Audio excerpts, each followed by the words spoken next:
Venezuela തീരത്ത് നിന്ന് America ഒരു ക്രൂഡ് ഓയിൽ ടാങ്കർ പിടിച്ചെടുത്തതായി പ്രസിഡന്റ് ഡൊണാൾഡ് ട്രംപ് പ്രഖ്യാപിച്ചു.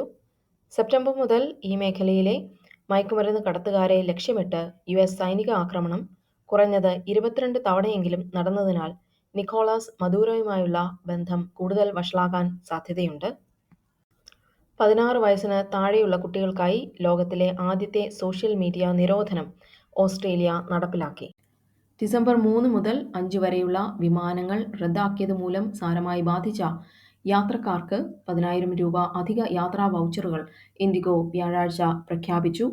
അടുത്ത 12 മാസത്തേക്ക് ഭാവിയിലെ ഇൻഡിഗോ യാത്രയ്ക്ക് വൗച്ചറുകൾ സാധുതയുള്ളതായിരിക്കുമെന്ന് പ്രതിസന്ധിയിലായ എയർലൈൻ അറിയിച്ചു.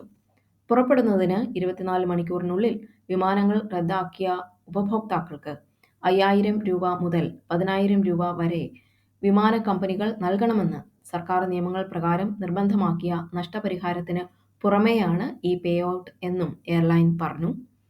ആയിരക്കണക്കിന് വിമാന റദ്ദാക്കലുകളും കാലതാമസങ്ങളും മൂലമുണ്ടായ പ്രക്ഷുബ്ധമായ ആഴ്ചയ്ക്ക് ശേഷം എയർലൈൻ പ്രഖ്യാപിച്ച നാശനഷ്ട നിയന്ത്രണ നടപടികളുടെ പരമ്പരയിലെ ഏറ്റവും പുതിയതാണിത്. ഡിസംബർ 1-നും 9-നും ഇടയിൽ ഇൻഡിഗോ 4,200-ലധികം വിമാനങ്ങൾ റദ്ദാക്കി. രാഹുൽ മാങ്കൂട്ടത്തിൽ പാലക്കാട് വോട്ട് ചെയ്യാനെത്തി. രാഹുൽ ഈശ്വർ വീണ്ടും റിമാൻഡിൽ. ജാമ്യഹർജി 15-ന് സമർപ്പിക്കും. യുഎസ് ഡോളറിനെതിരെ ഇന്ത്യൻ രൂപ കുത്തനെ ഇടിഞ്ഞു.